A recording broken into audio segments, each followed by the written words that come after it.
everybody, I'm Kimberly Turner from cookingwithkimberly.com, and today I'm going to show you how to make Napa Valley blood orange meringue pie. That's going to be so Now we already have a pie crust ready with Mom's Classic Pie Crust. Make sure you check out that recipe and show.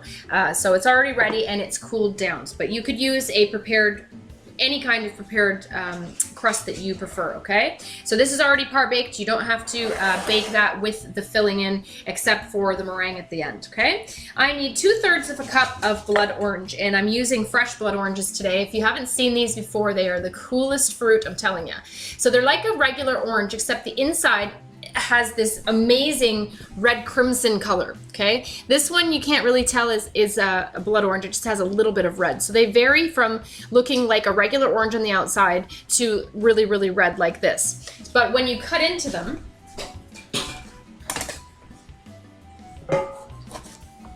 look at this. This is nearly black. It's so dark.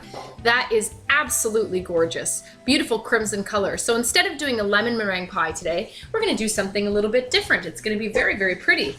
Look at these. Oh boy, they're maroon. Boy, are they ever. Now these are also beautifully sweet. Now I'm going to juice these. I need 2/3 of a cup of fresh blood orange juice.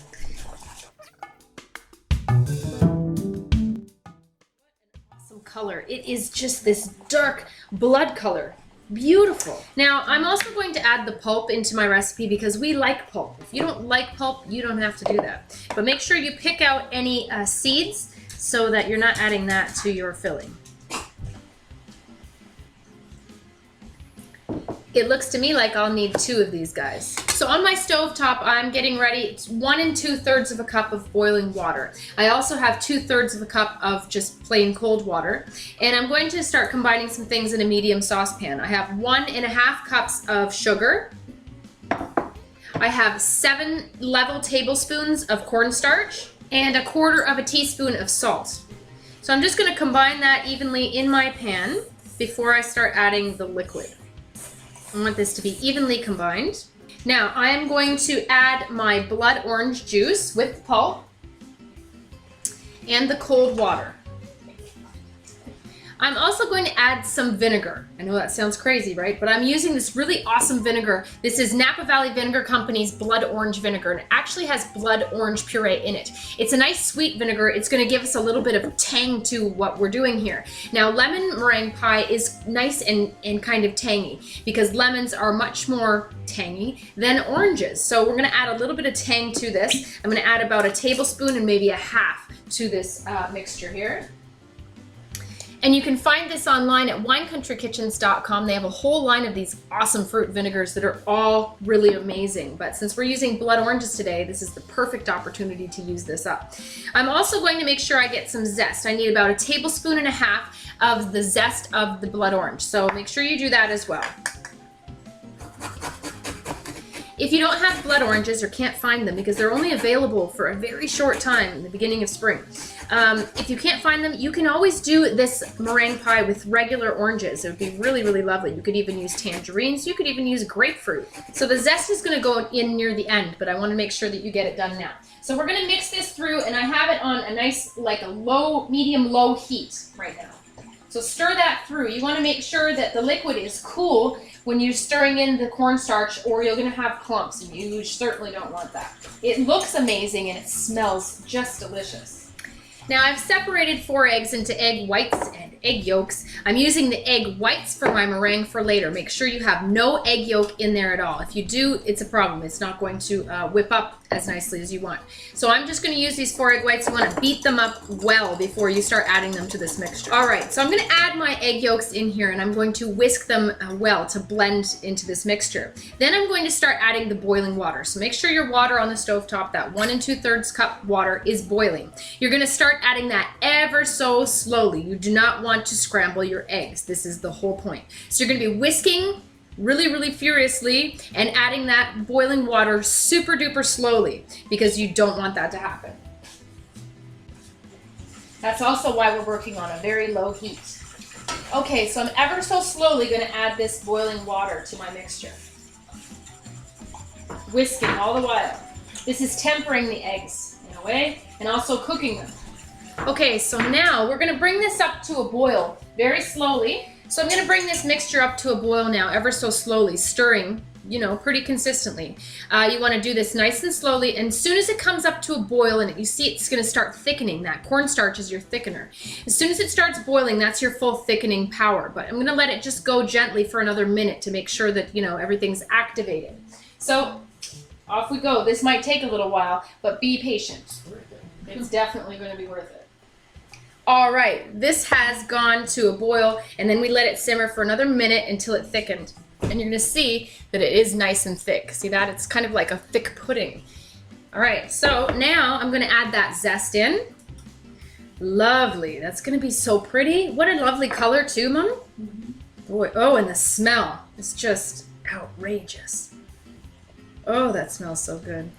And I'm also going to whisk in some butter. This is 2 tablespoons of cool butter, and it's just cut into little cubes. And I'm just gonna stir that in. It's gonna make it nice and glossy and, you know, fortify it, make it nice and rich and tasty.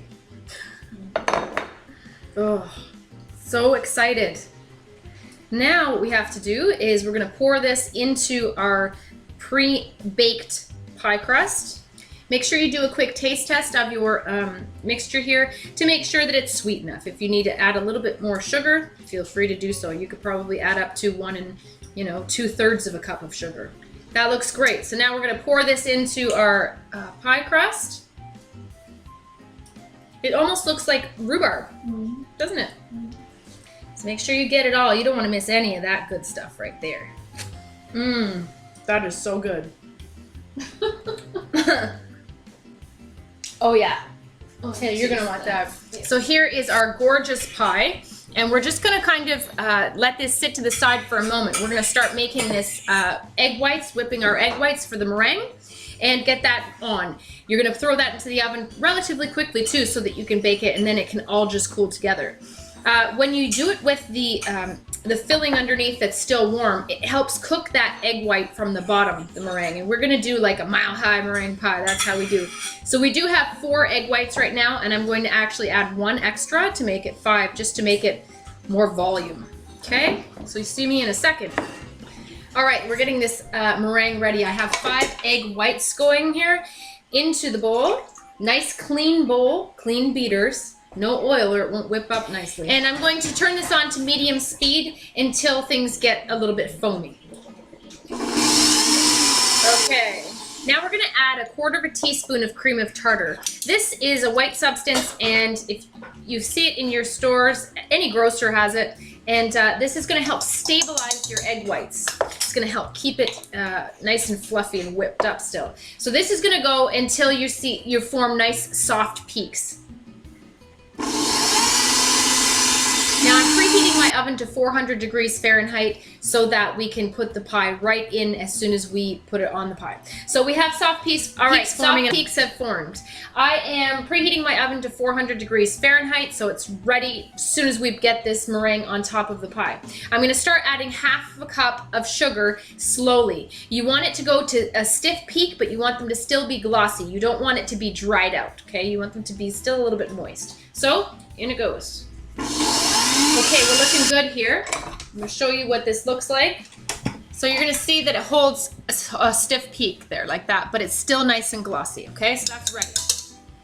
That's for Mom. All right, so I'm gonna start by creating a seal on the outside from the crust to the filling, okay? Oh, this looks so beautiful with the little bits of pulp in there and zest.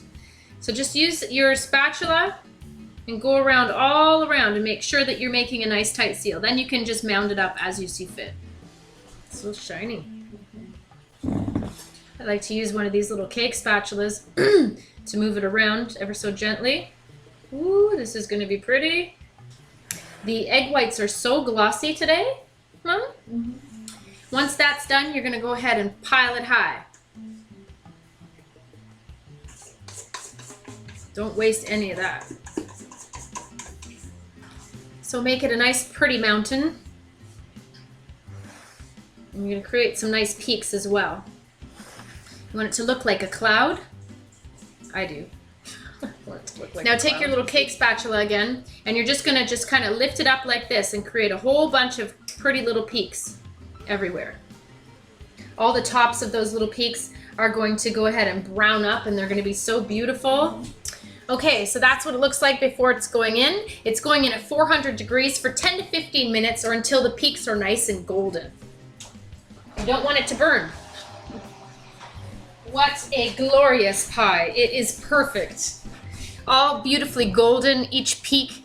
Oh, they're lovely. So now this has to cool off before you cut into it and try and serve it.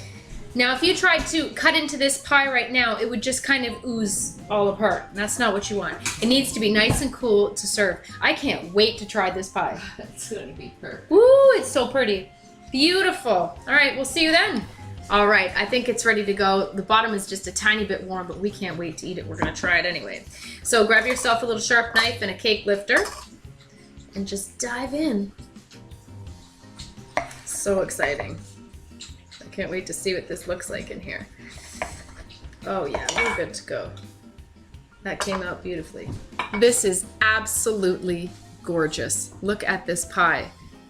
Oh man, I'm so excited. You can see all those gorgeous little flecks of the blood orange and the zest. Oh, come on. I can't wait to try this. Oh my goodness. It's just a little bit warm, just the way I like it. All right, mile high meringue, that's for sure. Mmm. Mom, that's so good. I know. Mmm. That's phenomenal. It has such a beautiful blood orange flavor.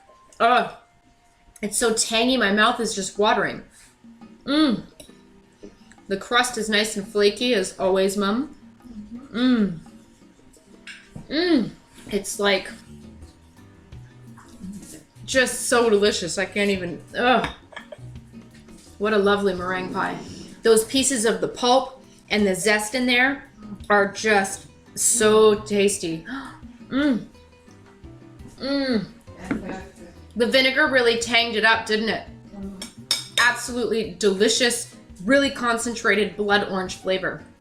Literally, my mouth is watering as I speak. It is so tangy and so good. Oh, that's a good pie. Mmm. It's like a creamsicle, but better. Mmm. Boy, oh boy, is that good. It thickened up nicely. Even though it's warm, it's still holding together in a great way. Oh, it's so good. It's like creamy and blood orangey. Mmm. Mmm. Flavor of that blood orange filling. It's awesome. It really is awesome. And the color is really beautiful too.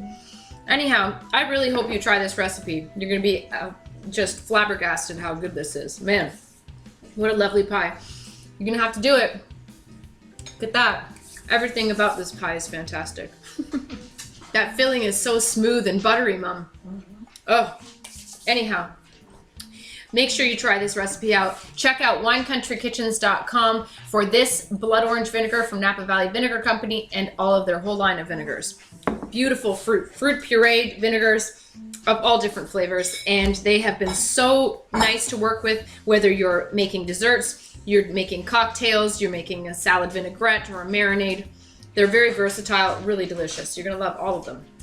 Anyhow, make sure you check out Mom's website at ingridturnertoday.com. Follow me on Twitter at cookingwithkime with a capital E. Like the fan page at facebook.com/cookingwithkimberly. My shows are on ifood.tv/cookingwithkimberly, youtube.com/cookingwithkimberly, and you can find my channel on Roku, Cooking with Kimberly. Come to my website at cookingwithkimberly.com and subscribe. Interact with us and let us know what's going down in your culinary world, all right?